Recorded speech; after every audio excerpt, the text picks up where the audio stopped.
yo también soy una súper clavada así de la psicología porque para mí son mecanismos de entenderme a mí misma y de entender alrededor, ¿no? Claro. Y creo que los diseñadores tenemos esas habilidades para que cuando un cliente te dice, oye, yo quiero una casa con alberca, oye, yo quiero una casa así, ya asado, tú digas, no, a ver, espérate, vamos a revisar el programa porque no sé por qué quieres una alberca, ¿no? Y te das cuenta que al final lo que el señor quiere es, pues, un espacio para convivir con su familia o para demostrarle a quien lo bulió de niño que ahora tiene una casa con alberca porque le simboliza como que ese es el éxito en la vida. Y entonces tú le dices, oiga, pues es que mira, aquí no se puede poner una alberca porque, no sé, hace mucho frío, ¿no? O sea, en San Cristóbal nadie pondría una alberca, así como aquí en Oaxaca todo el mundo quiere tener una alberca. Pero ¿qué le parece si en lugar de alberca le pongo un techo increíble para que vea las estrellas y entonces puede tener, sí, padrísimo, porque entonces ya, pues no tengo que llenar la alberca y no se me va a llenar de hojas aquí en el bosque, pero sí me encanta ver las estrellas. La idea, sí. Entonces, a veces los clientes no te dicen, oiga, yo lo que necesito es que tengo una herida de bullying y entonces pues como siento que me hicieron horrible porque era pobre, ahora necesito, digo, estoy así poniendo extremos los ejemplos. Y uno tiene que saberlo leer y decir, bueno, ¿qué tal si en lugar de la alberca? O sea, no se trata de darle al cliente lo que quiere. Sí, descubrir, sino entenderlo. De qué está necesitando para poderle ayudar, ¿no?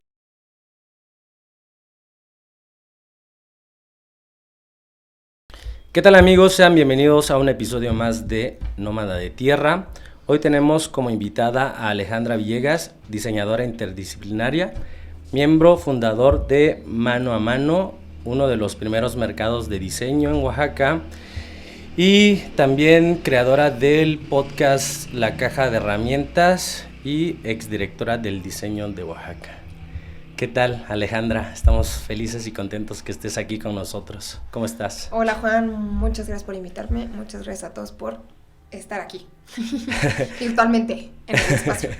¿Verdad? No, pues gracias por darte el tiempo y venir a platicar de tus proyectos. Es un gusto que estés por acá, ¿no?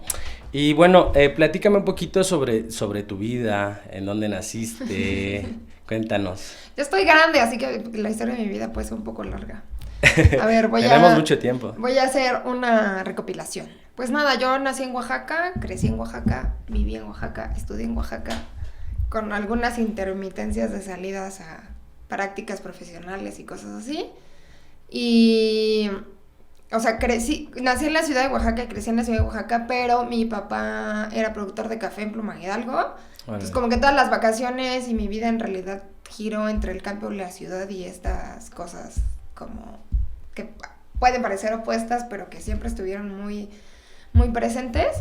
Estudié en Guajuapan, en la Universidad Tecnológica de la Mixteca, Ingeniería en Diseño. Y después, pues viví un ratito en San Cristóbal de las Casas, Chiapas. Y ahora regresé en 2019 para recibir la pandemia en Oaxaca. O sea, ¿te regresaste por la pandemia? No, me regresé por un tema... O sea, sin saber que había pandemia, nos regresamos antes porque mi esposo ya estaba trabajando aquí otra vez. Pues aquí está toda mi familia y regresamos y 6 meses después llegó la pandemia. Entonces, pues estuvo como que muy bien el plan. Sí.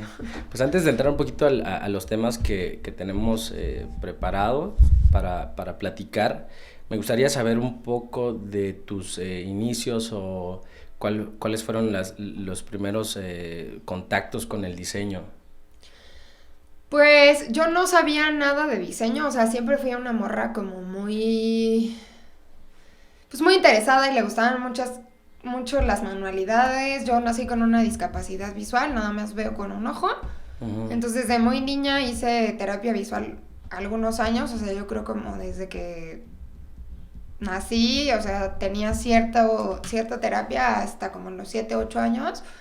Entonces, por ejemplo, yo tenía que estar en mi casa con un parche en el ojo que sí veo, para que el ojo que no veía pudiera alcanzar su capacidad máxima de visibilidad. Entonces eso hizo que yo fuera una morra siempre muy solitaria y muy sensorial. O sea, todo lo que lo tenía que tocar, el oído lo tenía súper desarrollado porque me estampaba con todo. Nunca vi la televisión porque como que yo nada más veía estrobos. Y creo que eso fue un poco mi antecedente porque me empecé a relacionar con la realidad de una manera muy particular que era a través de los sentidos. Entonces todo lo tocaba, para estas terapias me ponían muchas cosas de materiales, de hacer, de ensartar botones, de hacer joyas, o sea, bueno, no joyas, o sea, hacer pulseras de botones, como muchas cosas con las manos, para que yo fuera, pues sí, como aprendiendo a desarrollar diferentes habilidades. En mi casa nunca sonó la palabra diseño, o sea, yo vengo de una familia de gente que no tiene nada que ver con el diseño. Y pues como por ahí de la prepa que tienes que elegir carrera, una prima me presentó a su novio que estaba estudiando diseño industrial en Guadalajara. Y ese muchacho me dijo, ay, pues mira, la carrera se llama así y se trata de esto. Y hay talleres y materiales y bla, bla, bla. Y yo dije, pues eso es lo que yo quiero hacer. En algún momento tuve como esta inquietud de estudiar sociología. Pero inmediatamente cuando se lo dije a mis papás, dijeron, no, estaba terminada en las drogas. Y fue como, no, yo creo que tú tienes mucho talento para las cosas manuales, entonces mejor encamínate por ahí.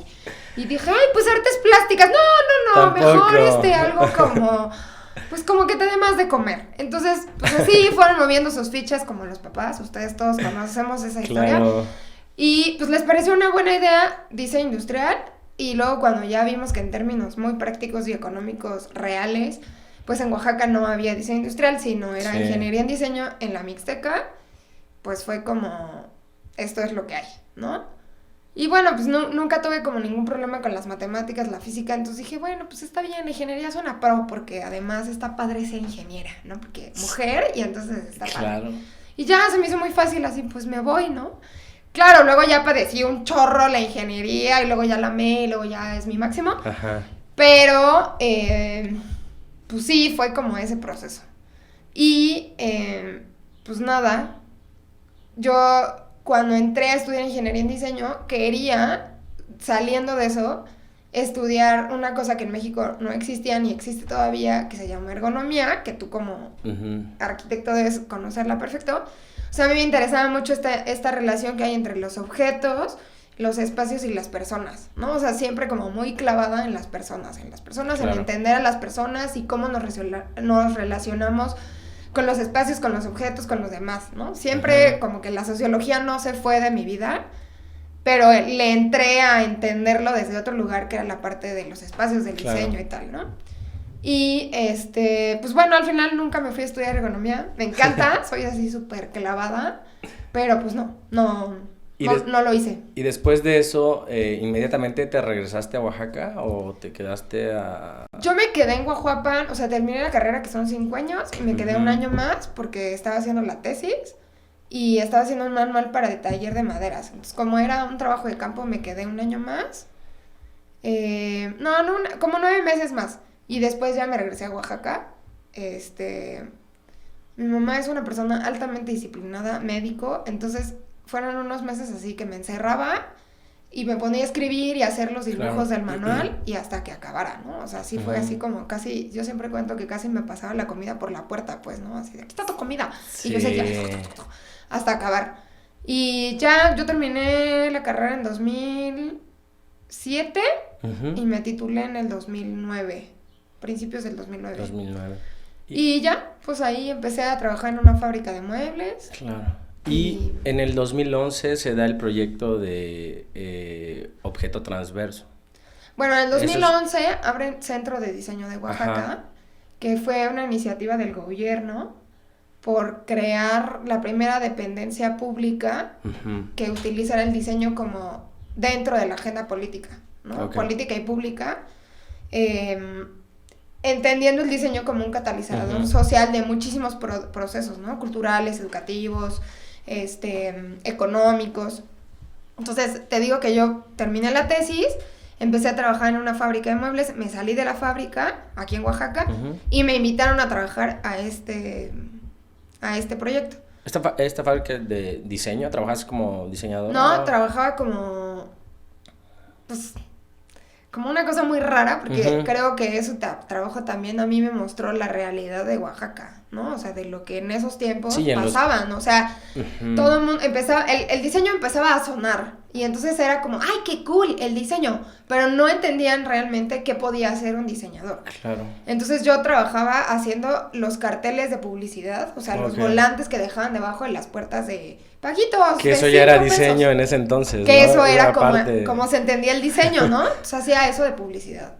Luego, pues como ingeniería en diseño es una carrera interdisciplinar, o sea, llevamos materias de ingeniería, de arquitectura, de diseño gráfico y de diseño industrial. Pues estaba padrísimo, porque era como 3 en 1, ¿no? O sea, yo les hacía sus volantes de publicidad, les hacía los planos del mobiliario y podía hacer cálculos de cuánta madera llevaba un mueble. Y eventualmente, pues si me llevaban a las ferias, les decoraba ahí la cama para que se viera nice. Entonces... Hacías todo. Pues sí, era como fácil en un solo puesto, ¿no? Entonces eso hacía en la fábrica hasta que un día ya me cansé.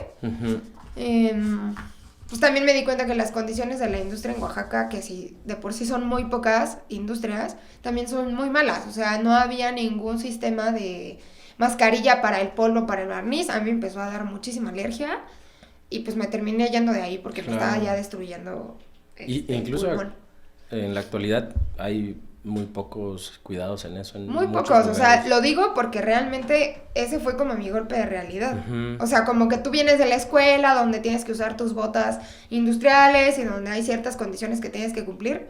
Y luego llegas a tus trabajos que piensas que así van a ser y no son así y dices, no, o sea, de verdad, esta es la realidad y yo no sé si quiero quedarme acá, ¿no? Seguir. Entonces yo me fui de la fábrica y en ese inter entre que me fui de la fábrica... Ya conocí a Rodrigo, que es arquitecto, que es mi esposo ahora, era mi novio, y nos fuimos un mes a San Cristóbal de las Casas. Que esto es muy importante contártelo, porque creo que hoy por hoy, San Cristóbal y estos viajes como de ir y venir, me han marcado muchísimo. O sea, San Cristóbal es mi referente como de ver Oaxaca desde fuera. O sea, es un poco como un espejo, ¿no? O sea, como que siento que cuando uno... O sea, cuando uno es de un lugar, pues te da ceguera de taller. O sea, hay muchas cosas que ya no ves porque toda la vida has estado aquí. Estás envuelto en... Entonces estás envuelto, ¿no? O sea, tengo una maestra que dice que es como si fueras un bote de mermelada y dices, oigan, ¿de qué sabor soy? Porque como yo estoy en el bote no sé, entonces alguien que esté afuera dígame qué dice la etiqueta, ¿no? Pues eres de Chabacano. Ah, ok.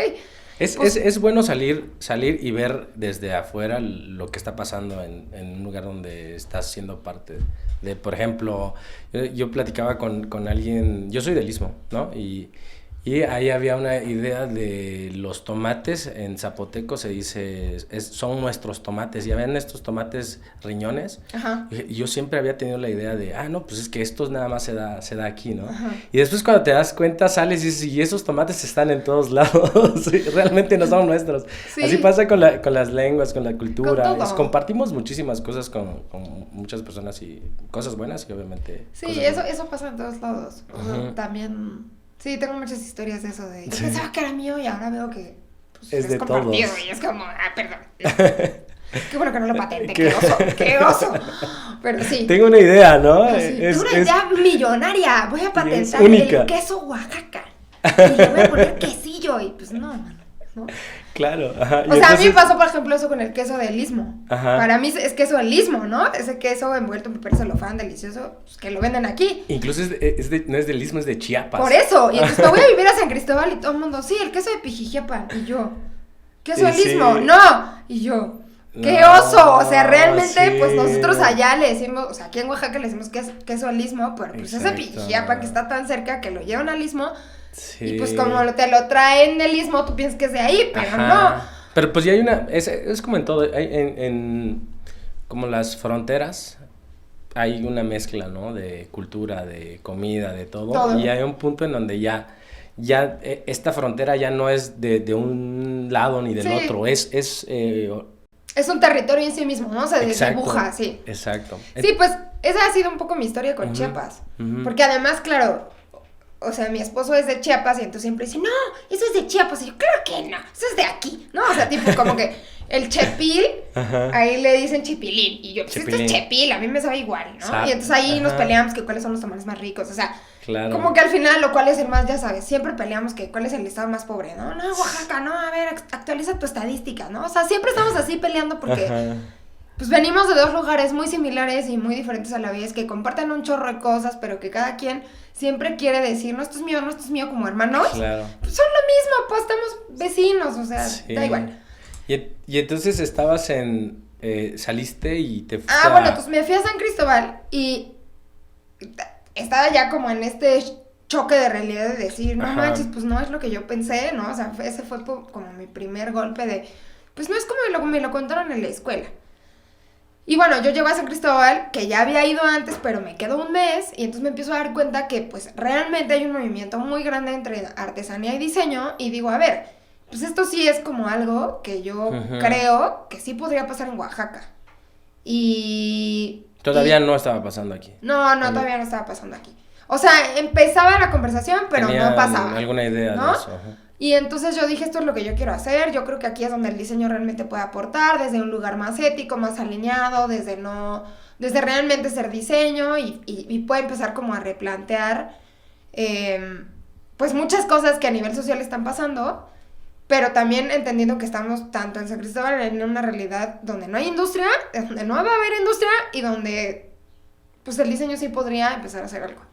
Claro. Entonces yo regreso, de hecho, estaba en San Cristóbal, me llega un correo para invitarme a esto que se llamaría Centro de Diseño Oaxaca, aplico, y bueno, pues ya después de un proceso como de entrevistas y todas esas cosas que pasan, me quedo.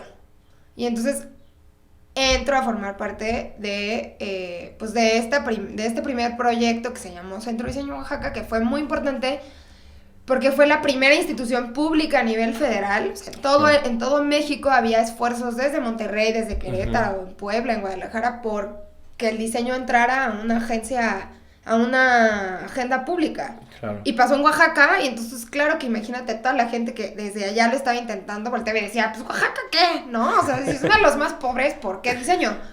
Y sí, pues había mucho de dónde aquí cortar. Pasó, ¿no? Claro. Y mostró un poco, pues, toda la complicación de que, o sea, para mí, el que el primer centro de diseño en México estuviera en Oaxaca nos mostró toda la complicación de una disciplina como el diseño, con toda la historicidad que tiene y toda la fama que se había creado en un contexto tan complicado como puede ser Oaxaca. Claro. Entonces, ese proyecto a mí me mostró pues que el diseño no podía ser lo que a mí me enseñaron en la escuela, y empezó un proceso de construcción y de replanteamiento y entonces el diseño en el sureste de México, ¿qué onda? ¿No? Sí. ¿Y estaba basado como en los diseños, en las artesanías o en los tejidos, o era un movimiento diferente? Centro de Diseño era un centro de diseño desde la agenda pública. O sea, era una organización, una institución. Estaba adscrita a la Secretaría de Cultura, pero era descentralizada, o sea que podía tomar sus propias decisiones autónomas, ¿no? Más bien por un tema administrativo de cómo bajaron los recursos, estaba adscrito a la Secretaría de Cultura. Y dentro de de esa institución se creaban muchos proyectos. Exposiciones, o sea, trajimos a los hermanos Campana, trajimos a Alexander Calder, o sea, exposiciones internacionales que nunca habían llegado a Oaxaca, sucedieron bajo el marco de Centro de Diseño. Proyecta, que fue un festival de videomapping muy grande, que fue en el Jardín Botánico también. Entonces, sucedieron muchas cosas que desde esta visión de cómo el diseño podía empezar a aportar y a generar destellos de lo que se podía hacer, pues estaban fondeados y encabezados desde el Centro de Diseño. Y uno de esos proyectos se llamó, o sea, uno de ese abanico de proyectos fue Objeto Transverso, que ya fue un proyecto orientado a vincular diseñadores textiles y diseñadores de moda y diseñadores industriales con artesanos y artesanas de Oaxaca. Entonces se seleccionaban algunas comunidades, algunos oficios, y se hacían estos como vínculos entre un diseñador o diseñadora y un artesano, y entonces se creaba un producto. Entonces era como conectar como un maestro de textil o maestra de textil con un alumno del centro o un diseñador y tener un resultado, o cuál. Los diseñadores que en ese ejercicio vinieron no eran parte del Centro de Diseño, eran personas que se invitaban.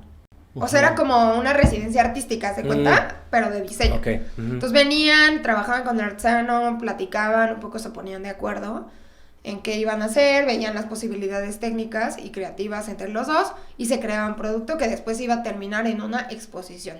O sea, el fin último era solamente eso se va a exponer.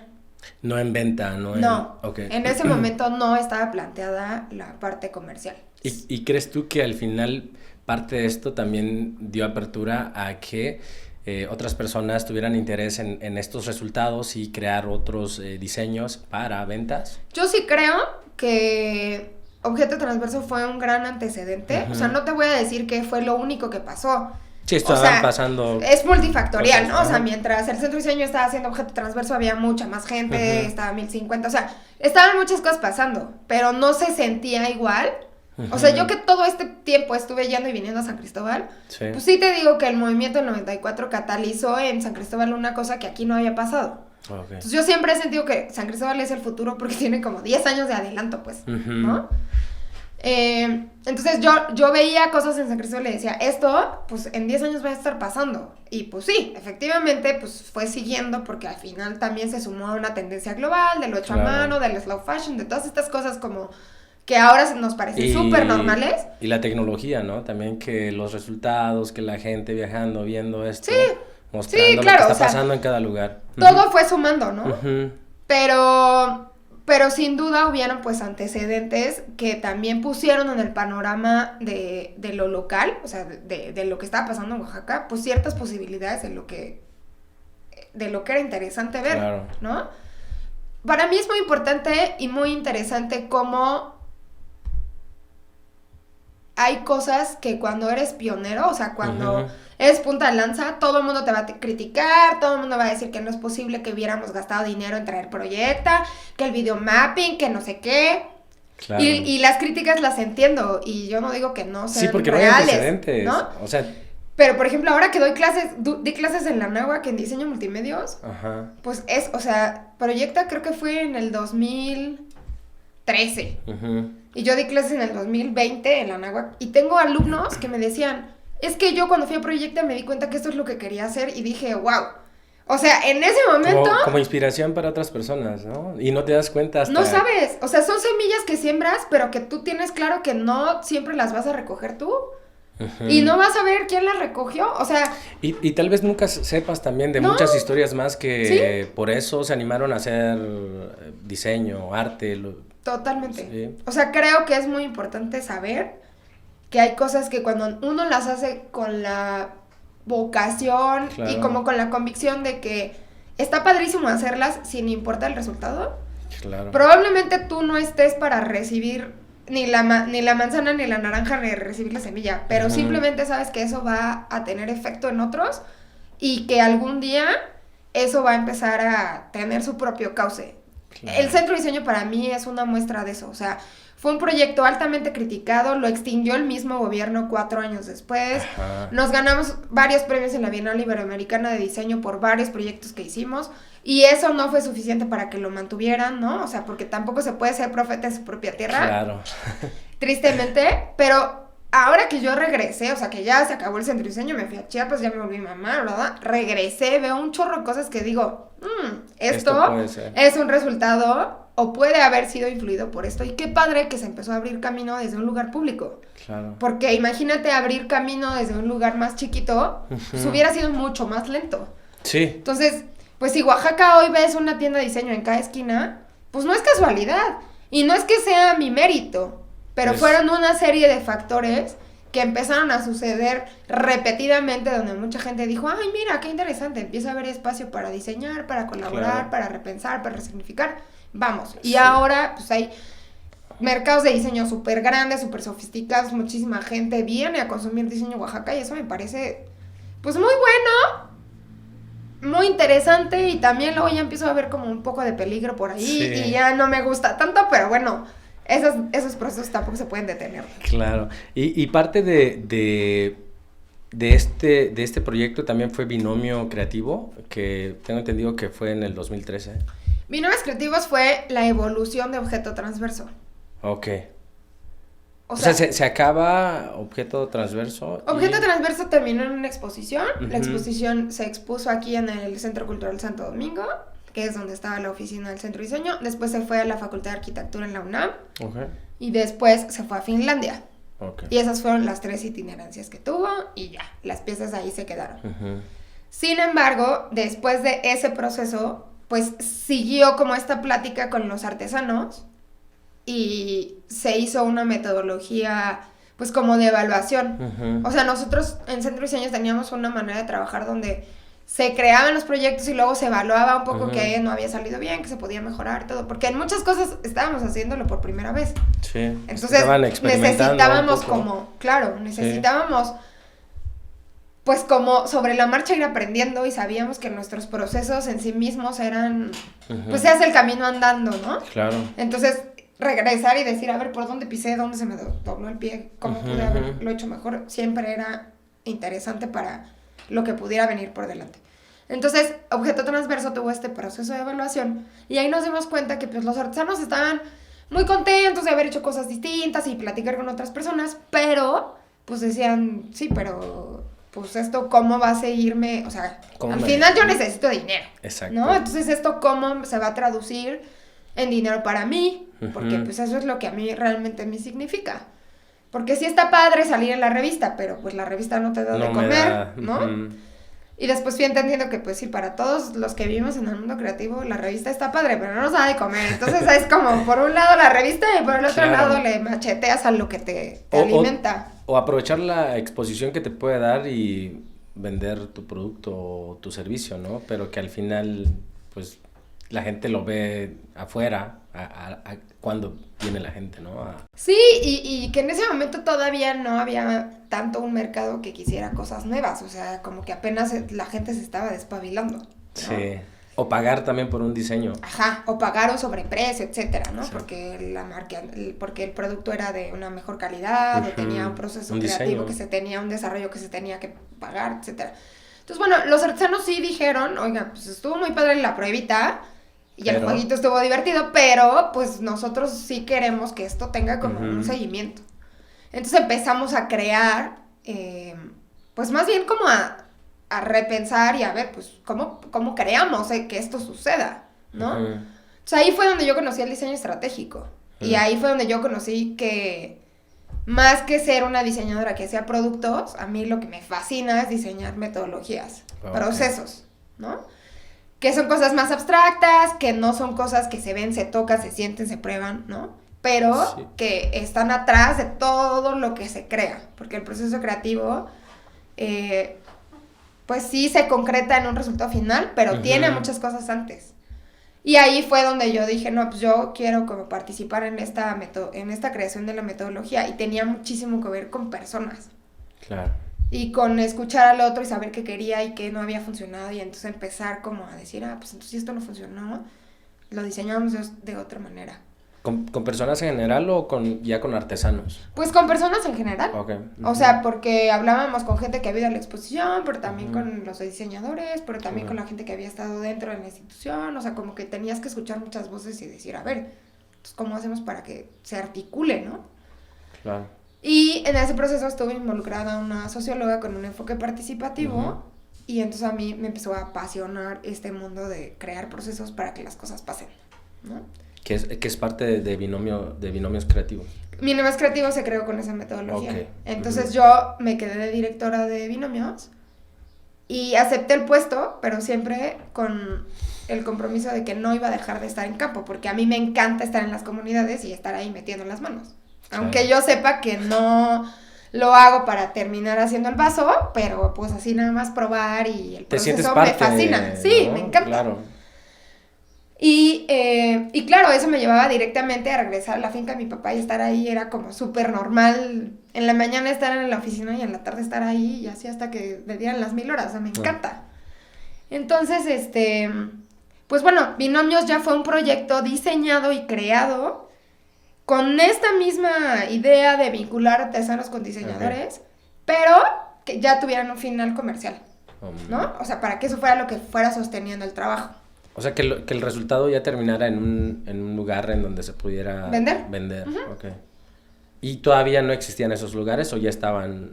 No, todavía no existían esos lugares. O sea, había ciertas boutiques en Ciudad de México o gente que le interesaba, pero no era como ahorita. Claro. O sea, eso no estaba. ¿Y eso va conectado con Mano a Mano? No, Mano a Mano, fíjate que fue antes. Mano a Mano empezó en 2010. Y fue una iniciativa, pues, en este proceso entre que la fábrica y Centro Diseño. Es que yo siempre he hecho muchas cosas, o sea, soy como que polímata. Entonces, a mí me invitan a bailar y voy, y me invitan a cocinar y cocino, y me invitan a pintar y pinto, y me invitan a... Y pues en Oaxaca yo siento que tenemos mucho este asunto de que no hay paga, pero vas gratis, ¿no? Sí, o sea, no por dinero no paramos, o sea, nada más con que haya chelas está bien. Entonces, de repente, pues... Dijera Oriel la otra vez, si hay pisto, asisto. Sí, claro, o sea, pues nuestros intereses son variados y el pago se adecua, ¿no? Ajá. Entonces, justo si hay pisto, asisto, y entonces nos íbamos a pegar carteles. Entonces, Mano a Mano surgió como un espacio. Digo, yo no soy como la creadora, pero pues me invitaron y muy desde el principio me trepé al barco. Pues fue como una búsqueda de tener un espacio comercial para la gente que estaba haciendo cosas a mano y que en ese momento nosotros, pues decíamos, esto es diseño, ¿no? Sí. Muchos éramos diseñadores de la Meso o de la Mixteca o gente que no era diseñadora pero que hacía cosas, artistas que hacían textiles, pero no teníamos un espacio donde vender porque no existían esos espacios. Y entonces hacíamos pues como un bazar. Y nos juntábamos y pedíamos pues a una casa rentada o íbamos y pedíamos a la biblioteca que nos dejara ahí crashear y llegábamos y nos poníamos todos así en nuestro stand. Y entonces pues empezamos también a como que a hacer un gremio, a entender quiénes éramos los diseñadores que en ese momento estábamos haciendo cositas, productos, cualquier cosa. Y empezar a hacer como equipo, ¿no? Una comunidad. Como una comunidad. Y entonces, pues ese fue como el antecedente de Atemporal y de Habitáculo y de Hábitat y todos estos bazares que ahora los ves muy sofisticados y muy grandes. Pero antes, pues éramos así los morritos que hacíamos, que el separador de libros de hojitas con mica y así. Que claro, yo sé que ahora todos decimos, no, eso no es diseño y ya ahora ya tengo toda una crítica y un pensamiento divergente de si eso no y tal. Pero en ese momento sí era. O sea, para mí es importante contar estas historias porque luego platico con mucha gente que da por hecho que lo que hoy en 2022, 24 de mayo vemos en Oaxaca como diseño estuvo siempre y no. O sea, no emergió de, ay, ahora ya salimos de las alcantarillas los diseñadores sofisticados que nos fuimos a Parsons. No, es que no fue así. O sea, sí, todo tiene un proceso. 12 años de proceso y quizás más, que esto fue sucediendo y que además se fue alimentando de que la revista esta puso que Oaxaca era un buen lugar para vivir y para venir y para no sé qué, y entonces todo el mundo ya se dejó venir, ¿no? O sea, han sido muchas cosas. Que bueno, esos son temas que me gustaría abordar un poquito más adelante, y parte de eso es como tu opinión en esto que estamos comentando, como esta interacción entre el diseñador y el artesano. ¿Cuál es tu punto de vista sobre eso? Porque ahorita, como lo mencionas, ya hay muchas personas haciendo diseño, arte, y digo, no está mal, pero en sí se vuelve un poquito complejo, ¿no? ¿Quién es el ¿cómo se le puede decir? Se me fue la palabra. Autor. El autor, exacto. A ver. Pues voy a ser abogado del diablo. Yo sé que aquí puedo tener muchos detractores como diseñadora, pero pues creo que... Es un punto de vista. Se tiene que decir y lo voy a decir porque también como con toda la historia que tengo, creo que lo cuento desde ahí, ¿no? Y ojalá esto en 10 años sirva como la bruja que lo predijo. Me daría mucho gusto. A ver, creo que, o sea, sin duda el diseño es una disciplina que puede aportar en todos los ámbitos de la esfera social, ¿no? O sea, de nuestra sociedad, donde quieras hay diseño. Este set está diseñado, nosotros diseñamos nuestra vida diaria, diseñamos qué vamos a hacer primero, qué vamos a hacer después, qué vamos a comer, a dónde vamos a ir, cómo nos vamos a vestir, en qué nos vamos a subir, cómo vamos a llegar. Todo está diseñado. La acción de diseñar por sí misma es una acción inherente a las personas, ¿no? Que por supuesto que no o sea, cuando el hombre cavernícola ya diseñaba su cueva, pues no tenía las mismas características que el set que tenemos aquí, hoy, ¿no? O sea, ha sido un proceso evolutivo. Pero la acción de diseñar es inherente, o sea, yo creo que todos diseñamos, no solo los diseñadores que fuimos a la escuela. Mediante este proceso, pues, de la modernidad, el diseño ha tomado una dimensión más elitista, más exclusiva. Las cosas a las que nosotros le decimos está diseñado o tiene diseño es porque se refieren a la estética, que tienen un proceso que va dirigido hacia ciertas cosas. Pero el señor que hace su carrito de elotes para salir a vender esquites también está haciendo diseño, ¿no? Solamente que a ciertas personas nos conviene decir que no, porque si no, pues nos van a quitar la chamba. Claro. ¿No? Pues es como si yo te dijera a ti como arquitecto que la gente que diseña sus chozas y sus casas solas, que no te habló a ti, pues está haciendo no arquitectura. Claro. Y pueden ser, o sea, unas discusiones bien profundas que yo tengo con mi esposo, porque es arquitecto y porque lo hemos discutido un montón de veces. Pero creo que tenemos que tener muy claro entre el personaje o la disciplina que hemos construido socialmente como diseño o diseñador, diseñadora, y la acción de diseñar, porque son dos cosas bien diferentes. El diseñador y la disciplina del diseño como tal, creo que tienen un montón y han tenido un montón de cosas que aportarle al gremio de la artesanía. Pero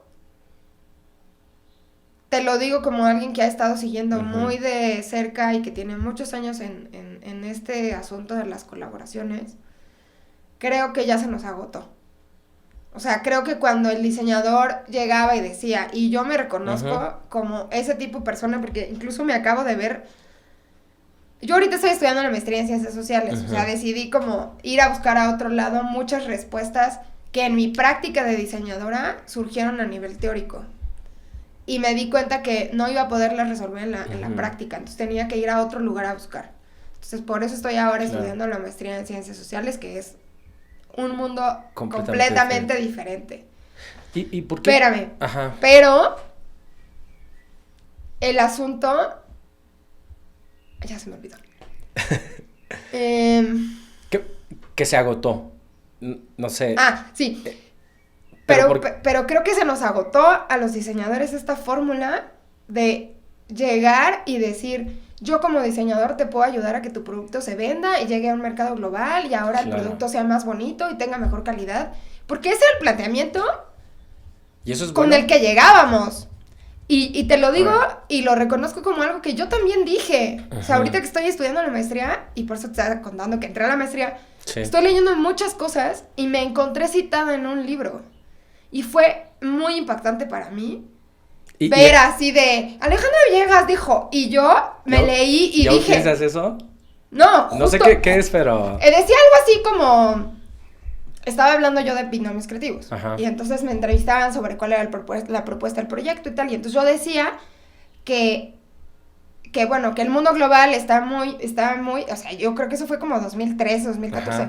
Que el mundo global, o sea, hablando en el tiempo presente, está muy interesado en comprar productos a mano, ¿no? Pero que hay ciertas características de los productos artesanales que no les satisfacen y que entonces, si se hacen ciertos cambios, pues el mercado está dispuesto a comprarlos y a pagar así un precio muy conveniente para el artesano. Entonces, que en ese sentido, si el artesano, pues quiere, o sea, pues puede conseguir eso, ¿no? Puede llegar a ese mercado haciendo esos cambios y que para eso está el diseñador.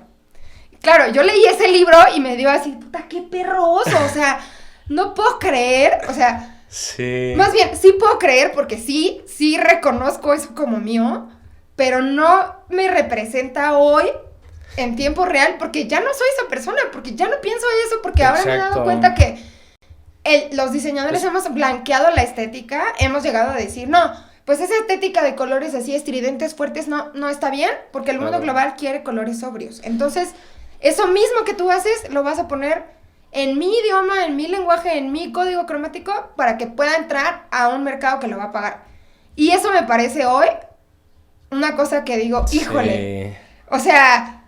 Pero es padre también darte cuenta o evolucionar y decir, eso que dije no es completamente lo que siento ahora. Ya me ¿no? desdije. ¿Sí? Pero no está mal, o sea, al final es una evolución y es un trabajo que cada quien realiza y estás buscando, pues, algo que te pueda convencer ahora, ¿no? O, no sé. Eso es lo que creo que, al punto al que quiero llegar. O sea, creo que nunca los diseñadores nos hemos acercado a los artesanos y artesanas y a otros sectores, ¿no? Yo hablo del que yo conozco, pero también hay diseñadores que se han acercado a personas con habilidades diferentes, invidentes, o sea, como una serie de minorías que no son muy cercanas a mí porque no es donde he estado, pero existen. Y no lo hemos hecho con una mala intención. O sea, nunca ha sido nuestra intención llegar a dañar a las comunidades o a quitarles. O sea, no lo hemos hecho con mala onda.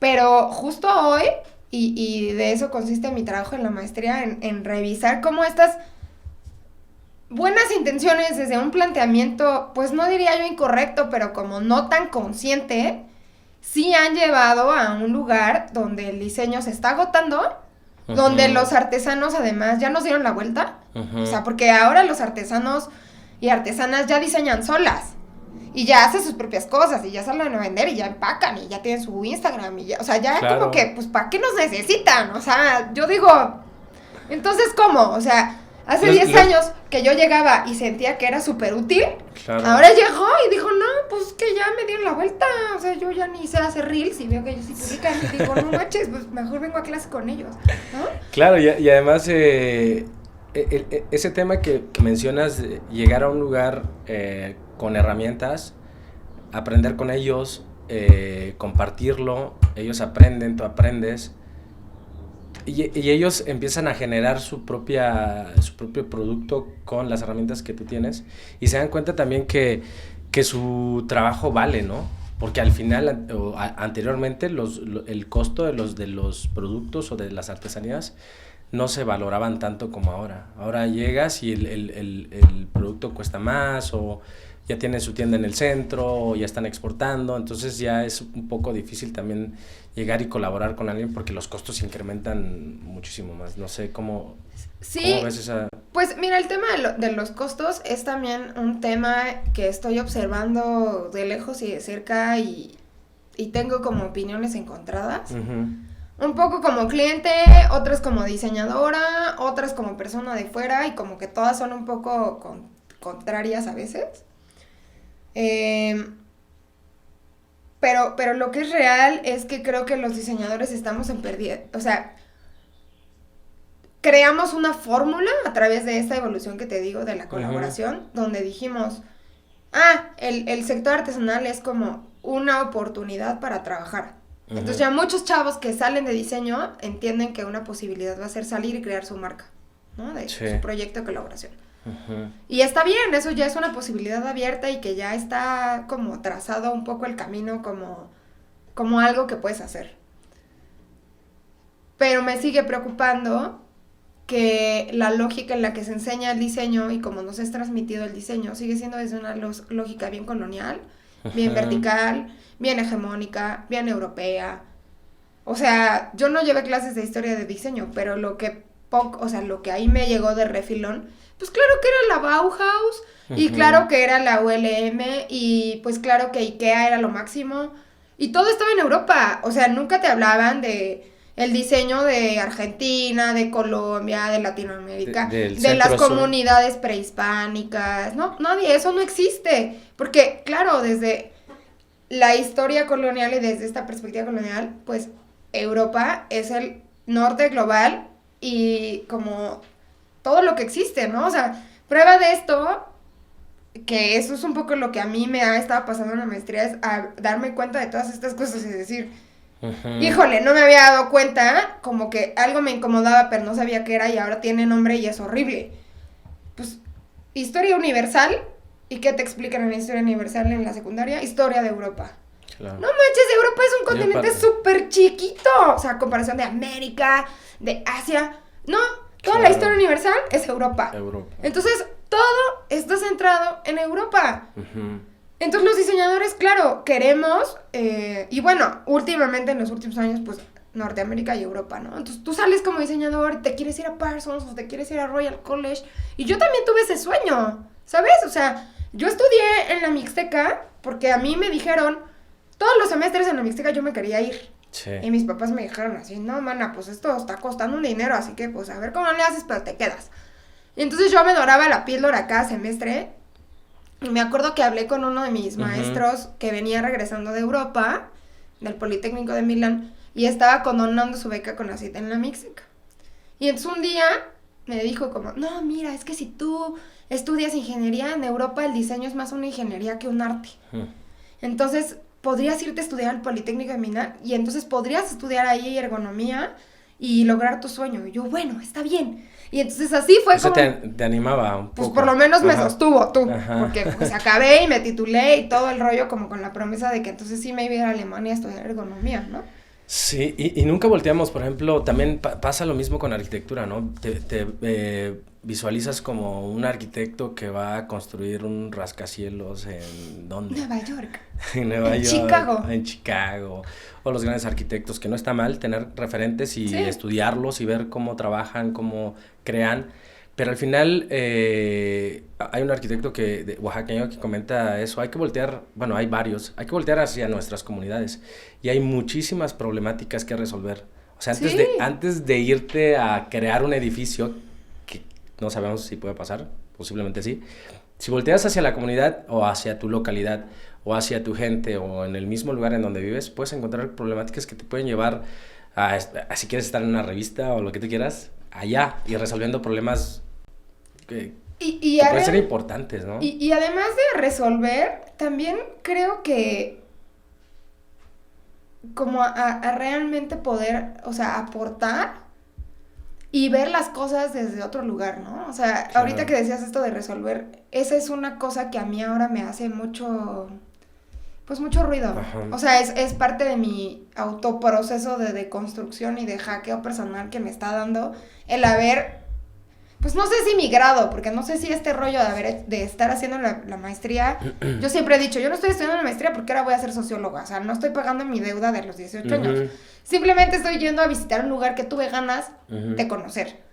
Y probablemente vaya y voy a seguir siendo una diseñadora, pero ahora como con un cruce transdisciplinar de la sociología y de las ciencias sociales que me fascina. Y que de alguna manera siempre he tenido, pero nunca había tenido la oportunidad de estudiar. Pero una de las cosas que a mí me está haciendo así cada vez como cortocircuito es entender las lógicas en las que las personas nos paramos. Entonces esto ahorita que decías resolver... Puede ser otra palabra. Me da como, o sea, yo ahora me doy cuenta que, por ejemplo, yo como diseñadora, que ya tengo muchos años, yo salí en 2007 de la escuela, más los 5 años de entrenamiento, tengo 20 años en esta lógica de escuchar para resolver, para proponer, para solucionar, para crear. Pero realmente no estoy escuchando, no te estoy escuchando a ti, no estoy viendo a la otra edad como quién es el otro. Estoy viendo cómo resuelvo y cómo creo algo que a mí que tú piensas que me dé valor, porque yo valgo por lo que resuelvo, valgo por lo que creo, valgo por qué tan originales e innovadores son mis ideas. Claro. Y entonces, al final, no estoy realmente escuchándote, porque siempre estoy pensando cómo voy a resolver.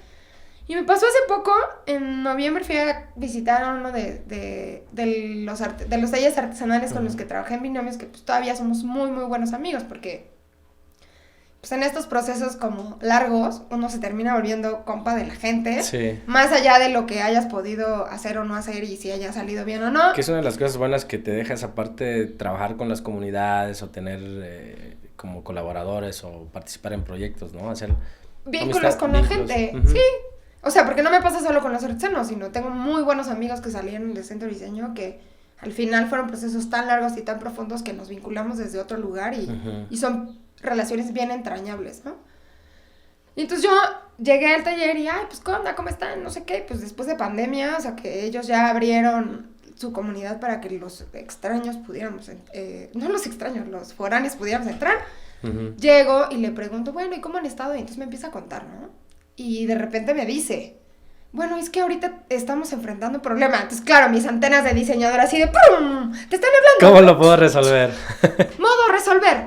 Y me empieza a contar, y era un problema así súper complejo, que además ahora me doy cuenta que el sector artesanal enfrenta muchísimo ese problema. Ajá. Que es el tema de que hay mucha gente joven que ya después de 10 años se dio cuenta que dedicarse a lo artesanal, pues sí deja. Sí. Que sí quieren dedicarse a eso. Pero después de... Pero pues porque ahora ya es un sector económico chingón. Entonces ya significa, ¿no? O sea, si mi hija dedícate al café, no, hombre, olvídalo, ¿no? Pero si me dice, mira, es que puedes poner un Airbnb en la finca, no, pues eso sí me brilla el ojo. O sea, pues algo así está pasando. Y hacer una experiencia, ¿no? Y hacer... Algo así está pasando. Entonces, bueno, ahora los chavos ya... pues de niños aprendieron el oficio, ya lo ven como algo redituable, ajá, pero ellos quieren hacer cosas nuevas, y las generaciones de arriba no quieren, ¿no?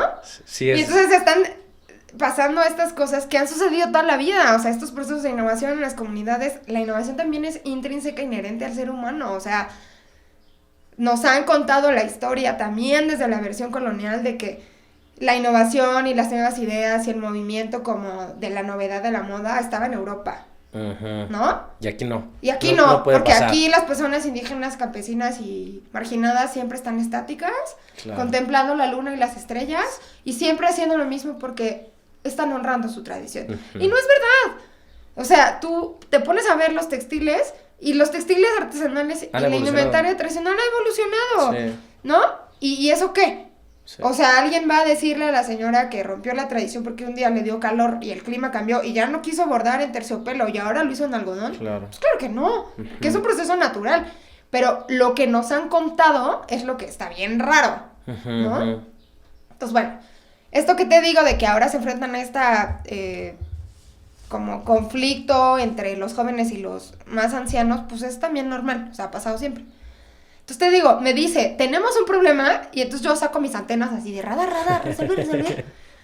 ¿Cómo puedo resolverlo? Ajá, sí. Y me empieza a contar, y me quedo pensando, y yo, no, pues es que no tengo nada que decir, o sea, pues que no tengo ni idea, pues, no me puedo meter en cómo él va a hablar con su abuela, y le va a decir, claro, ¿no? O sea, esto es súper raro, y yo también pues tengo problemas con mi abuela cuando hago cosas que a ella le parecen muy raras, y pues no sé qué decir, ¿no? O sea, sí, pues, y entonces le dije, ay, pues es que no sé qué decirle. Y me contestó, pues es que no te lo estoy contando para que me ayudes a resolverlo, te estoy contando claro, porque somos amigos y porque pues veniste a ver cómo estamos. Puta, para mí fue como un momento en que dije, madre, sí, o sea, ya estoy parada en otro lugar. O sea, ya por lo menos me hice consciente, claro, de que yo escucho para resolver, sí, y que la gente no necesariamente está pidiendo eso en mí. Que es la parte que aprendemos en la formación profesional, ¿no? O sea, nosotros vamos con una línea y con esta antena que tú mencionas como a descubrir cómo lo podemos resolver. Y siempre lo tomamos como en automático cuando vamos a un lugar. Ah, ¿qué tengo que resolver? Sí. Y al final pues tenemos amigos que nada más quieren eso, ¿sí?, platicar, escuchar y ya. Y también clientes, ¿eh? O sea, a mí me ha pasado, y eso es algo que hablo mucho con mi esposo, que le digo, pues es que a veces el diseñador también tiene que hacerle como de terapeuta. Sí. O sea, creo que los diseñadores sí somos, o sea, de manera generalizada, personas diagnosticadas. O sea, ahora ya tiene un nombre, pero antes eso no se llamaba así, pero pues ahora se llama altamente empáticos o empaths, y se llama altamente sensibles, y somos personas que tampoco es que nacimos superdotados, o sea, hay que decirlo como es. Venimos de entornos familiares donde de pronto sentimos que estábamos en riesgo por no entender que nuestros papás tenían algo, ¿no? O sea, como que dices, este señor está enojado o está triste o me va a abandonar. A ver, voy a prender todos mis radares para medianamente entender qué le está pasando, ¿no? Y entonces decimos, ya sé que cuando hace esto, está enojado. Y no lo dice. Entonces nos volvemos personas que leemos todo lo que sucede, ¿no? Y yo también soy una súper clavada así de la psicología y de... Porque para mí son mecanismos de entenderme a mí misma y de entender alrededor, ¿no? Claro. Y creo que los diseñadores tenemos esas habilidades para que cuando un cliente te dice, oye, yo quiero una casa con alberca, oye, yo quiero una casa así, ya asado, ya asado, tú digas, no, a ver, espérate, vamos a revisar el programa porque no sé por qué quieres una alberca, ¿no? Y te das cuenta que al final lo que el señor quiere es, pues, un espacio para convivir con su familia o para demostrarle a quien lo bulió de niño que ahora tiene una casa con alberca porque le simboliza como que ese es el éxito en la vida. Y entonces tú le dices, oiga, pues es que mira, aquí no se puede poner una alberca porque, no sé, hace mucho frío, ¿no? O sea, en San Cristóbal nadie pondría una alberca, así como aquí en Oaxaca todo el mundo quiere tener una alberca. Pero ¿qué le parece si en lugar de alberca le pongo un techo increíble para que vea las estrellas y entonces puede tener, sí, padrísimo, porque entonces ya, pues no tengo que llenar la alberca y no se me va a llenar de hojas aquí en el bosque, pero sí me encanta ver las estrellas. La idea, sí. Entonces, a veces los clientes no te dicen, oiga, yo lo que necesito es que tengo una herida de bullying y entonces pues como siento que me hicieron horrible porque era pobre, ahora necesito, digo, estoy así poniendo extremos los ejemplos. Y uno tiene que saberlo leer y decir, bueno, ¿qué tal si en lugar de la alberca? O sea, no se trata de darle al cliente lo que quiere. Sí, descubrir, entenderlo. De qué está necesitando para poderle ayudar, ¿no? Y eso requiere unas habilidades que tampoco nos enseñan en la escuela porque son tejido fino. Entonces, híjole, ser diseñador está bien difícil, porque además creo que hoy el diseño se está, pues sí, como quedando obsoleto, porque las cosas están cambiando muy rápido, porque además hay unos discursos afuera sumamente críticos, y nosotros, si nos quedamos pasmados en donde estamos, pues nos quedamos parados así, claro. Ya no sé qué hacer porque ya no sé cuál es mi espacio aquí, ¿no? Sí, y también lo mencionaste, nosotros no vemos esta belleza que tenemos y estamos buscando en otro lado, digo nosotros en general, o no se aprovecha al máximo lo que se tiene aquí, ¿no? Como referencias. Y bueno, me gustaría tocar ese punto contigo porque sí me interesa qué opinas. Vienen otras personas y ¿qué opinas de esta parte en donde las personas externas a nuestra cultura, no nada más del país, sino de otros países, que está sonando mucho en las noticias, que toman como referencias y lo usan en sus diseños? Lo que pasa con una población en la Sierra Norte. Pues los plagios y todo eso, ¿no? Ajá, exacto. ¿Se considera plagio? ¿O hasta qué punto es parte del diseño? ¿Hasta qué punto es una referencia? ¿Hasta qué punto es un guiño? ¿Hasta qué punto es como una inspiración? Pues creo que es un tema bien delicado. Creo que hay una diferencia entre apropiación cultural, entre plagio. Y yo no creo ser la persona correcta para decirte, estos son los límites entre apropiación cultural, entre plagio, porque además en apropiación cultural hay unas cosas, todo puede ser apropiación cultural. Claro, sí. No, o sea, hay un video en YouTube que me apareció muy random, pero a mí me impactó muchísimo, de una chica afro en el metro de Nueva York y un chavo blanco que tiene el pelo amarillo y trae rastas. Y entonces se bajan los dos del vagón del metro y la chava afro empieza a agredirlo. Y le dice, oye, eso que tú traes es apropiación cultural, te lo robaste de mi cultura porque yo soy afro y las rastas son de África y tú eres blanco y no deberías estar rasgando. Y pues ahí le empieza a pegar y como que los tienen que detener y así, ¿no? O sea, el asunto de la apropiación cultural está llegando a unos niveles que a veces cae en el absurdo. Que dices, a ver, hermano, tenemos tantas historias, o sea, tantos años de historia de la humanidad donde todos nos hemos intercambiado, nos hemos ido mezclando y no hay purismos, ¿no? O sea... Somos una mezcla. No sé, es como si yo hoy te dijera que, pues sí, el terno de cintura es prehispánico, pero el hilo con el que se teje es hecho en China o es una invención de X lado y que entonces pues te estás apropiando de una cosa que culturalmente se desarrolló en un lado o tiene un valor en un lugar, ¿no? Sí. O sea, entrar en esos discursos es delicado y puede tender mucho a los extremos. Creo que yo estoy en un punto personalmente buscando ver los matices de grises, más allá de quedarme en el blanco o en el negro. Entonces, entrar en ese tipo de discusiones tan extremistas, no es donde quiero estar. Eso no significa no tener una mirada crítica, eso no significa que entonces, ay, sí, todo el mundo venga y llévese lo que quiera, ¿no? Claro. O sea, creo que sí hay una diferencia muy grande entre el extractivismo de llegar, ver algo que te gusta, no entender la lógica, extraerlo, robártelo y además imprimirlo, cuando esa iconografía se utiliza en un telar de cintura, que tiene un ritual, que tiene una lógica, que tiene simbolismo, y que tú no te diste tiempo ni siquiera de comprenderlo porque lo único que querías era generar dinero. O sea, ni siquiera también de darle los créditos al lugar, ¿no? Al menos, no sé si eso es válido. Mira, yo con los créditos tengo también un tema, porque me ha tocado trabajar con mucha gente que dice, yo no quiero que tú digas que yo lo hice, ¿no? O sea, como que ahora también ya se volvió una práctica como que esa es la correcta, decir, esta prenda la hizo no sé quién.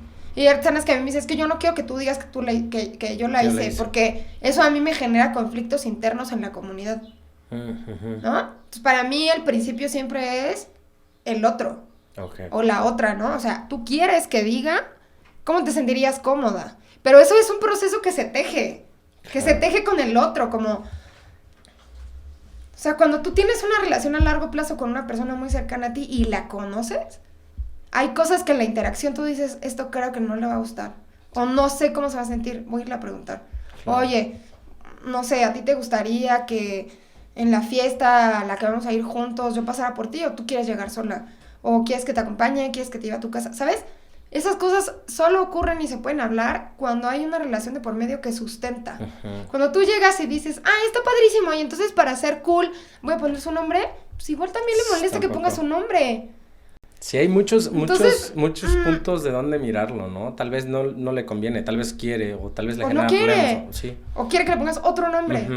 O sea, el asunto creo que de raíz no es si hay una práctica correcta o incorrecta, o si esto es lo que debe pasar y esto es lo que no debe pasar. El asunto de raíz es que queremos todo rápido, que todo nos genere dinero con el menor esfuerzo, que no profundizamos, que no tenemos pensamiento crítico, que no queremos acercarnos al otro desde un lugar profundo y cercano, y que entonces asumimos cosas desde las buenas intenciones, pero sin preguntar. Y eso es lo que realmente me parece grave. Por eso te digo que yo creo que el problema del diseño es la postura en la que nosotros asumimos que somos o que valemos y cómo nos acercamos al otro o a la otra. Eso es lo que hay que revisar. Claro.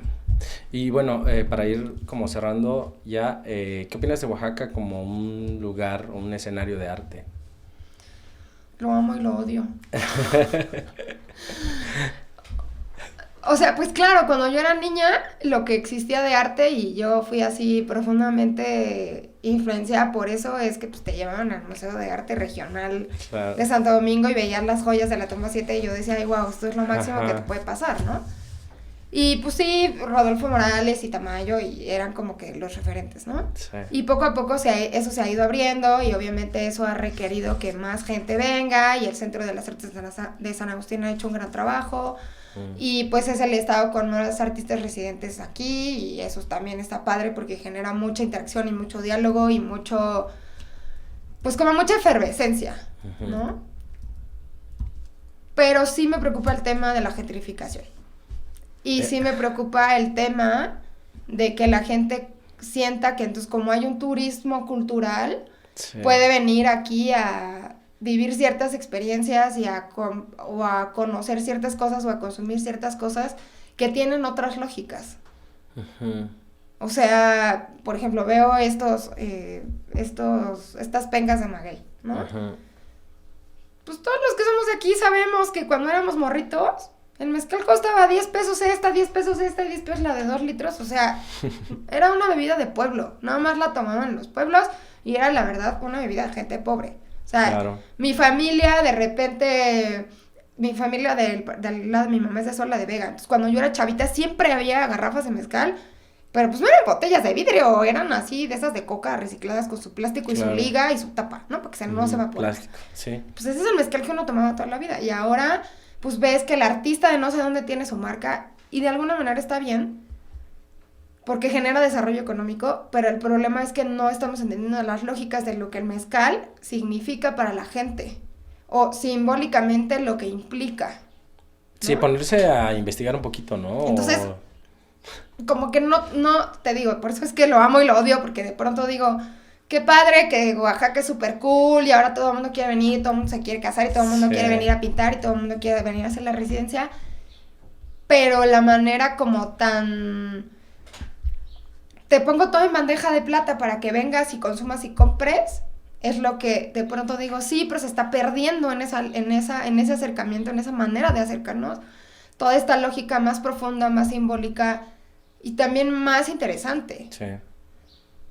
No sé, yo creo que más bien ahora mi crítica es con las lógicas con las que hacemos las cosas. Okay. Con cómo aprendemos. O sea, ahora tú puedes ir a tomar un taller de cómo hacer tortillas a mano con una señora.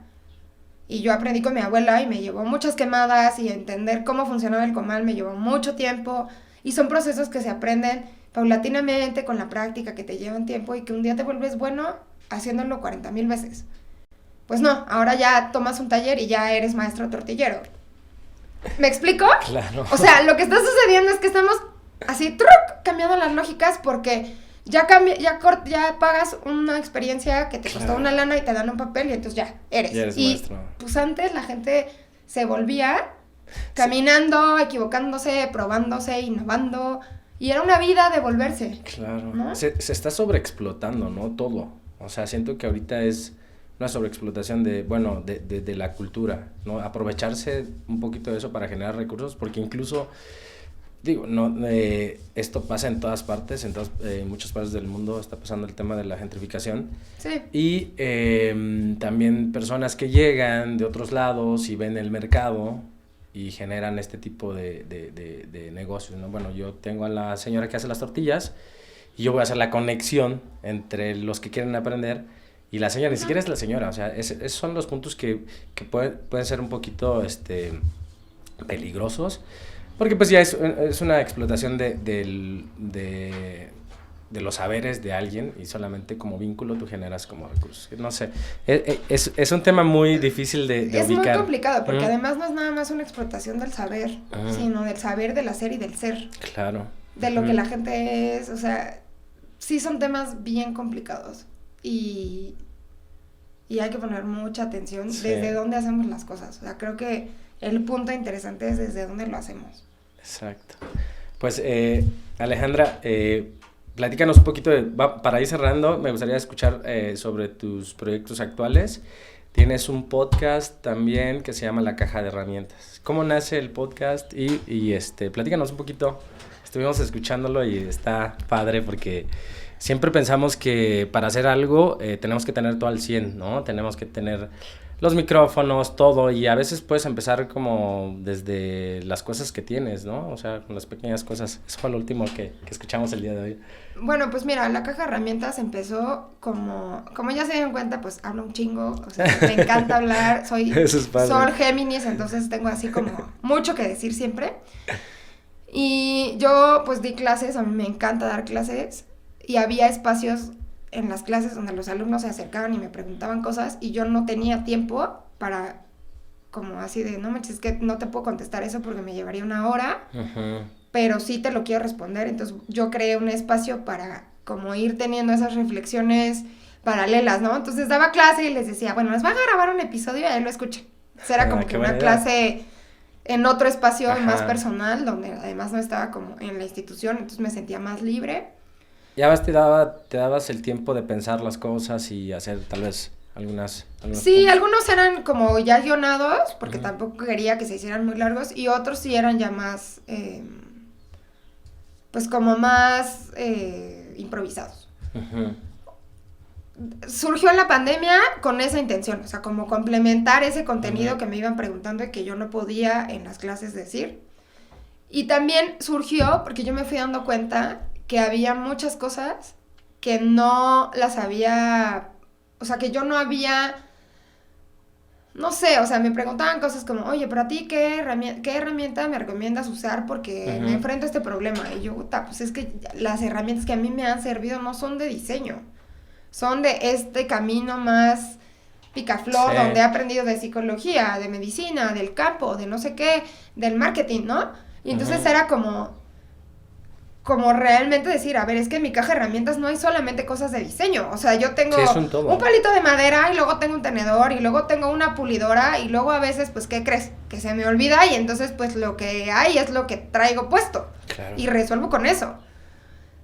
Y entonces, la intención de la caja de herramientas no era compartir, yo así le he hecho, hágale así, esta es mi fórmula o esta es mi receta, sino, a ver, el mole lleva tantos ingredientes y yo no lo tengo y cuando lo tengo le pongo tal.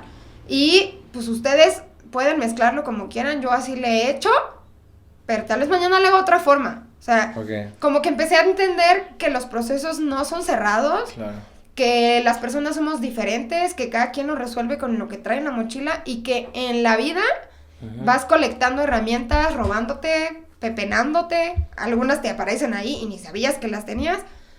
Y pues así es como te enfrentas a cualquier situación que tengas o no que resolver, ¿no? Y otro de los ejercicios de la caja de herramientas fue justo empezar un proyecto sin tenerlo resuelto. O sea, porque yo históricamente soy esa persona que hasta que no tenga todo y no haga el plan y no tenga todo comprado y no tenga todo perfecto y no esté dormida mi hija y mi perro no ladre y no pase el camión en la basura, o sea, no hubiera sucedido si siguiera esperando eso. Entonces fue como un momento de decir, yo ya no estoy dispuesta a que todo tenga que estar listo para hacerlo, lo voy a hacer con lo que hay. Y en el camino voy a ir puliendo y voy a ir aprendiendo y voy a ir aprendiendo. Es una buena forma de hacer las cosas. Pues ese fue como mi voto de, así lo voy a hacer, ¿no? Y otro de las cosas que fueron sucediendo, que no era un planteamiento inicial, pero que en la caja de herramientas me fui dando cuenta, es que uno no solamente aporta desde lo que hace y de lo que sabe, sino también desde lo que uno es. Y que hay cosas que a veces no haces porque dices, eso no está completo, o sea, eso no está alineado y no se va a sentir cómodo con lo que yo soy y no lo hago. Y eso sirve. Claro. Y entonces ir reconociendo en ti eso que eres, hackeándote a ti mismo para decir, estos son mis procesos y así funciono yo, es una gran herramienta. Entonces me fui dando cuenta que también venimos de un paradigma donde el conocimiento se construye a través de lo que sabemos o de lo que conocemos porque nos dieron en la escuela o de lo que hemos hecho y la experiencia que hemos abstraído, pero también lo que somos a un nivel más ontológico y más filosófico también aporta. Y entonces pues la idea era un poco aportar eso, ¿no? O sea, por eso es que hay episodios muy íntimos como esto de mi infancia que decía, pues no, o sea, a mí me preguntas por qué me volví diseñadora, pues es que tal vez si hubiera visto con 2 ojos, jamás me hubiera puesto a tocar una mesa. Pero pues yo no veo con un ojo y entonces voy por las puertas de Oaxaca y toco las texturas y luego digo, ay, no manches, me quedaron negros los dedos. Y si veo un pulido de baba de nopal, o sea, me atravieso la calle y es así de, ¡ay, qué rico!, ¿no? Qué padre. Y eso es algo que mi hija, que ve con 2 ojos perfectos, yo le he intentado como inculcar, porque para mí es una manera de relacionarme con la vida, con la realidad, con el entorno.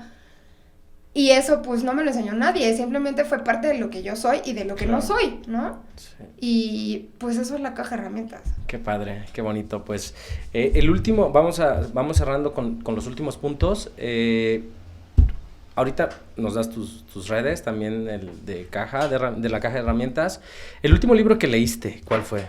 ¿O el libro que estás leyendo? No, yo estoy leyendo muchas cosas así, papers. O sea, lo que más leo son pedazos de libros para la maestría y papers académicos. Pero el último libro que leí, que sí fue así como completo, fue el de La desaparición de los rituales de Byung-Chul Han. Creo que él me ha enseñado, y lo que me gusta mucho de él es que justo te muestra estas lógicas. Y decir, o sea, en otros lados del mundo existen otras lógicas, y pues estos procesos modernos, sociales, nos han ido quitando, y poder hacer una pausa para verlos, para mí ha sido muy bonito. Qué bonito.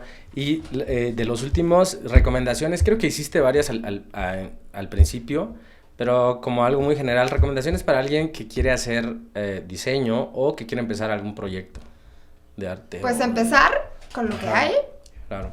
Y confiar en que yo creo que los proyectos, y esto digo, es una visión más espiritual de lo que yo creo, yo creo que los proyectos llega a un punto en el que tienen como vida propia, o sea, es como un hijo. Pues sí, son tus hijos, pero tienen su propia personalidad y su genio, les gusta poner su propia ropa y tampoco es así como que tú les digas todo. Entonces hay una interdependencia entre el proyecto y tú, pero el proyecto tiene su vida propia y el proyecto mismo te va a ir mostrando cosas que si tú le permites que te vaya mostrando, van a ir tomando sus espacios. Por ejemplo, ahorita la caja de herramientas está pausado. O sea, llegó un momento en el que yo sentí que con la maestría todo lo que para mí era una verdad se estaba desmoronando. O sea, yo sentía que era como, estoy avanzando en el mundo de Mario Bros. Y le pego a los ladrillos y se va rompiendo y volteas y ya no hay ladrillos para regresar. Y entonces decía, no, pero es que ahora qué voy a decir. Si todo lo que yo considero que es importante compartir, me siento como en un pantano. Entonces dije, lo más honesto y alineado a quien soy es ahorita que no haya podcast.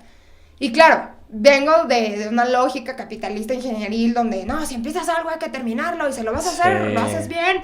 Y de repente dije, a ver, pues sí, de ahí es de donde yo vengo, pero estoy en un proceso de deconstrucción donde va a ser más incómodo decir algo que no quiero decir o que no estoy convencida, solo por continuar con esto.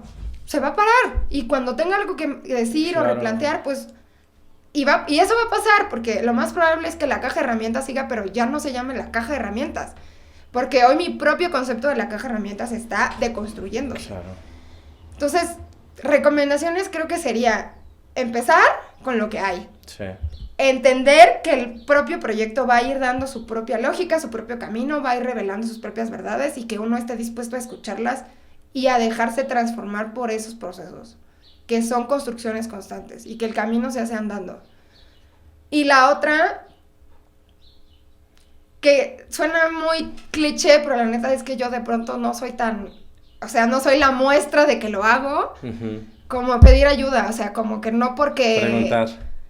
Preguntar, delegar, o sea, hay muchas cosas que pues si a ti no te gusta hacerlas, pues puedes delegarlas o puedes decidir que el formato de tu proyecto no tenga eso porque no quieres. O sea, hay como muchas cosas que traemos, ¿no? También en esta cultura del emprendedurismo que ya se volvió una cultura y que te dicen qué es lo que tienes que hacer y cómo lo tienes que hacer. Pero la verdad es que lo que funciona son nuestras propias reglas. Y para que podamos crear nuestras propias reglas nos tenemos que conocer a nosotros. O sea, yo no creo que haya nada en la vida que se pueda hacer sin trabajo personal individual. O sea, eso como que es transversal, como que sostiene todo y como que permite que tú estés alineado con tus proyectos. Claro. Y cada persona también tiene la forma de hacer las cosas, ¿no? Claro. O sea, pero sí, la caja de herramientas es una buena idea y cada quien puede tomar lo que le funciona, sí, ¿no? Justo también la caja de herramientas tenía esa idea. O sea, que no era... escucha todos los podcasts para que entiendas. Oye, pues aquí hay una caja. O sea, si tú quieres agarrar una pinza perico, llave perico, agárrala. Si tú lo quieres resolver con unas pinzas y unas tuercas, pues resuélvelo. O sea, se personaliza. Y habrá veces en que la pinza perico no cabe y pues lo tienes que hacer con un palito y le vas empujando. O sea, porque es contextual, ¿no? Claro. Y Alejandra, tus proyectos futuros... ¿Tienes pues no tengo. Proyecto? Estás estudiando una maestría ahorita, ¿no? Estoy estudiando una maestría en acción social en el ISWAPCO, en el Instituto de Investigaciones Sociológicas de la UAPCO. Claro. Ha sido un proceso completamente que no vi venir, o sea, ni siquiera estaba en mis planes aplicar. Yo soy una estudiante de astrología desde hace 3 años. Árale. Y estudio astrología con este mismo sistema que te digo de como las abuelas, o sea... Yo no voy a tomar un curso, no voy a tomar un taller, o sea, sí picoteo libros, pero voy aprendiendo poco a poco a mi ritmo y algún día entender el cielo, pero no es mi interés ser astróloga y ahora ya vivir de eso. Pero te va complementando también en las cosas que vas haciendo, ¿no? Es simplemente un interés que yo voy como cultivando con esta lógica de aprender bajo un sistema que ya no existe, ¿no? Y de no apresurar un proceso. Y entonces, justo en estos estudios de la astrología... pues me hice mi revolución solar, que es como una lectura que te haces cuando cumples años. ¿Cómo se llama? Revolución solar. Revolución solar. O sea, cumplimos años y ahora todo el mundo como muy hippie te dice, feliz vuelta al sol, ¿no? Y la vuelta al sol es el regreso del sol al punto matemático exacto donde estaba cuando tú naciste. Okay. Entonces, cada año cumples años en diferente horario, porque el sol no regresa a la misma hora, al mismo punto. Tendríamos que hacer un episodio solamente de eso. Claro, cuando quieras. ¿Sí? Sí. Y bueno, entonces yo me hice la revolución solar y decía que era mi momento para darle una vuelta a mi carrera. Ok. Y yo, qué raro. Y entonces ya fue como, bueno, pues voy a aplicar la maestría. Pero te estoy diciendo que la maestría, o sea, hoy es lunes, me hice la carta hoy y la convocatoria cerraba el viernes. Y dije... Tenías unos días. O sea, tengo muy pocos días y yo soy súper perfeccionista, entonces me puse a hacer el proyecto y dije, no, si mando a revisar el proyecto me van a decir, te falta un punto, una coma, aquí le hubieras puesto, y Siempre. entonces ya se Ajá. jodió, yo ya no lo voy a mandar. Y lo mandaste así. Lo mandé, me aceptaron y me Saliendo del dieron horno. beca con así directa y dije, no manches, Ah, o qué sea, padre. esto de andar aquí como queriendo hacerlo todo perfecto y cuando yo entonces tenga el proyecto ideal y entonces, no. Completamente de acuerdo, sí. Entonces, te cuento esto porque para mí ha sido cambiar las lógicas. Ujú. A ver, yo vengo de esta O sea, tú lógica. trabajabas completamente diferente eso, ¿no? O sea, tenía que estar todo al 100 para ejecutarlo. Claro, porque yo siempre dije, pues por lo menos que no quede en mí. O sea, Claro. si no me aceptan, que no sea porque el trabajo no tenía puntos y comas y citas perfectas y... ¿no? Sí. Y fue como, aún así, sin eso me aceptaron y me dieron beca. Entonces, desde ese momento a mí, o sea, tengo ya casi un año en un proceso de, te digo, de los tabiques se han roto y yo volteo a ver para regresar a la zona segura y digo, es que ya no hay. está porque los rompí. Se rompieron, no hay camino para volver, o Hay sea, que seguirle. para hay que adelante. seguir caminando hacia adelante y no sé a dónde voy a llegar. Entonces me preguntas por proyectos futuros, no tengo ni idea. O sea, lo único que sé es que seguiré, o sea, avanzando Claro. mediante estas preguntas que han surgido en la práctica del diseño y que no tengo respuestas en la práctica. Y algún día llegaré a algún lado y entonces te diré, ya tengo algo que contestarte. Mientras no sé. Pues muchas gracias. Creo que me quedaron varios puntos por ahí. Creo que nos podemos llevar un ratote más Sí, yo platicando. Y pues tus redes, no sé, invítanos a escucharte, a ver lo que estás haciendo y no sé, la gente que quiere escuchar más sobre ti o tener más información, ¿en dónde te pueden encontrar? Pues la caja de herramientas está en Spotify. Ujú. Y se llama la caja de herramientas. Algo pasó con Spotify que como está desde hace mucho ya no grabó, Ajá. como que no se está actualizando y entonces los primeros capítulos se perdieron, pero pues, Ok. tampoco sé cómo resolverlo, así que Ujú. si alguien sabe, pues dígame. A ver. Entonces creo que están como los últimos capítulos, así, los más recientes. Y mis redes son en Instagram, o sea, tengo Facebook, pero pues nunca lo reviso, entonces Ujú. ni me busquen por Facebook. Solamente soy una miembro activa de Instagram y mi cuenta es Aleja-Bill de Villegas. Ok. Y ya. No tengo TikTok ni nada de eso porque ya YouTube. ya me dio la brume. YouTube, ¿tienes algo? Ok. Pues muchas gracias. Estuvo muy padre y esperemos hacer el siguiente. Solamente Claro, cuando solo de quieras. Vamos a hablar de magia y astrología. Eso estaría padre. Está padrísimo, Sí. puros símbolos y matemáticas y está muy padre. Está interesante. Sí. Pues gracias a todos también por escucharnos y nos vemos hasta la próxima. La siguiente Adiós. semana. Adiós. De Gracias. nada. Estuvo padre.